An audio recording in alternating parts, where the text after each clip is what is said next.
From Dana White talking about a Conor McGregor-Jake Paul fight, to Chito Vera thinking Marlon Moraes should retire, to a hotel altercation ahead of UFC London. All this and more in today's MMA rumor. Let's get to it. 1. Dana White scoffs at potential Jake Paul-Conor McGregor matchup.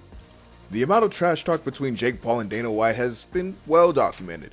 From allegations of steroid use, cocaine use, talk about fighter pay, accusations of fake financials, and even a diss track and music video, it's safe to say that both men have been pretty vocal about their animosity toward each other. While Dana White claims that he respects Jake's hustle, given that he's a YouTuber turned professional boxer, it's not like the two are buddies. In fact, far from it.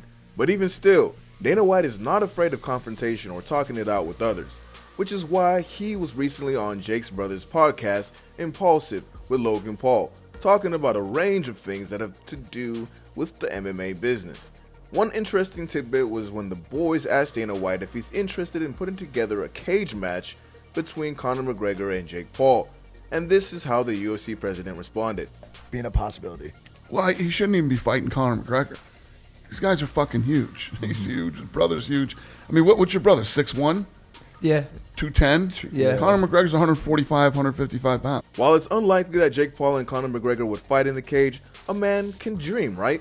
Both men have fought professional boxing before, but it's true that Jake is much bigger than Conor, despite how much fanfare the Irishman musters for the UFC.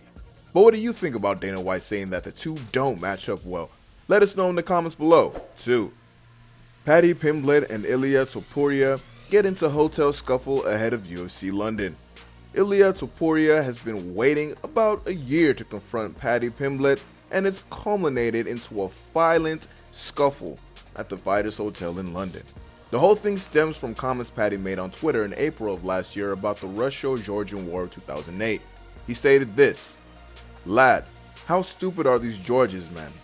No wonder the Russians terrorized their lives." Paddy later deleted that tweet after he got a ton of backlash online. Then, in an interview this week with MMA Junkie, Topuria made it clear that he was furious over the tweet. This is what he said in the Spanish language interview. "It's also a painful subject for me because family members of mine died in that war and many countrymen of mine. So it's not something that pleases me, and from there, everything started. And what can I say about someone who pokes fun at that? He's an idiot and immature. If he thinks I'm going to take a step back when I see him, then he's badly mistaken. He needs to pray that we don't cross paths because I'll go crazy."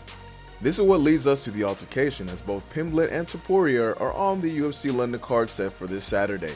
Both men will be fighting in the lightweight division, albeit at different points on the card, but the two men got the action going early with the scuffle that saw several punches thrown. Check out this video that was posted by Topuria on IG. The caption of the video stated this: "I warned you. This is what happens when you disrespect me and my country. You saw me and wanted to greet me because you shit your pants. And you should thank my team because if it wasn't for them separating me, I would have taken your head off. This is not Twitter. This is real life."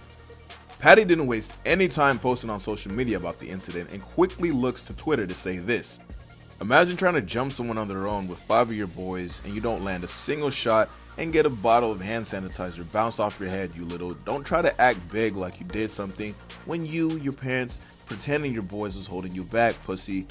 He then continued by tweeting out this: "6 versus 1 and you's never done nothing, gang of bitches." And finally, Paddy retweeted a screenshot from one of Topuria's mates and said this: "That's a screenshot of me slipping a punch he tried to hit me after getting something bounced off his head, and I slipped it. Why do you think he's deleted the Insta story already?" Again, the whole thing goes back to the comments Paddy made about the Russia and Georgia thing last year that Topuria, a Georgian native, took massive issue with. This Saturday, Pimblett will be taking on Kazula Vargas at 155 pounds, while Topuria will be making his UFC lightweight debut when he takes on Jai Erber earlier on the card. Paddy is on a 3-fight winning streak, including his first round knockout victory in his UFC debut back in September. Topuria, meanwhile, is undefeated at 11-0 and has won his last 2 fights via first round knockout in the featherweight division. If both men walk away with victories this weekend, it looks like the stage will be set for an explosive fight between the two fighters. What do you think about this altercation between Paddy and Topuria? Let us know in the comments below. Before we get to our next story, Take a second to smash the like button and subscribe to the channel to stay up to date on the latest fight news. 3. In Chito Vera's eyes, Marlon Moraes is retired, or believes he should be. Ever since losing to Henry Cejudo for the vacant bantam title weight back in 2019, Marlon Moraes just hasn't been the same. While he did bounce back from that fight to beat Jose Aldo via split decision, he's gone on to lose 4 straight fights, all by TKO or knockout inside of 2 rounds. The competition he's fighting is nothing to sneeze at, as they include top contenders like Cody Sanhagen and Rob Font. But his latest loss to Song Yadong via first round TKO this past weekend at UFC Vegas 50 was a pretty bad loss no matter how you look at it. The loss brought him down 4 spots in the UFC bantamweight rankings, as he's now currently at number 14. One guy who has no ill will towards Moraes is Marlon Chito Vera. Both fighters are bantamweights who have had a lot of back and forth through social media. But Chito Vera had a front row seat to Saturday's fight night event, commentating for the Spanish language audience. After the fight, Vera says that the two spoke briefly and squashed any beef that was ever there. While on the MMA Hour this week, Vera gave his thoughts on Moraes' career trajectory. This is what he said. I think he's retiring, or at least he should. 4 stoppage in a row. For we have families, dude. Like, people don't realize, like, a guy like that goes home to his wife and kids, and it's not cool. Like, it's not cool being in that position. So I wonder, like, how people can attack somebody like that when he's that down. So when he came to me, Vera goes on to say that he never celebrates someone's failure, and that he too was thinking of retiring back in 2018 after losing 2 straight bouts. After Moraes lost to Yadong on Saturday, many noticed that he took off his gloves while in the cage, which is something that many fighters do when they're retiring, though Moraes didn't get the chance to speak into a microphone post-fight. At 33 years old, Moraes is young enough to be able to make a comeback from the slump. He was the World Series of Fighting Bantamweight champion for 2 years before getting into the UFC, and he had fought for a UFC title before. What do you make of Vera's comments about Moraes?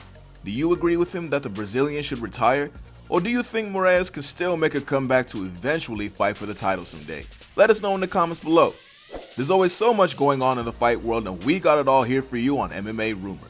Subscribe to the channel, like this video, and hit the notification bell to keep updated with all things MMA. Thanks for watching.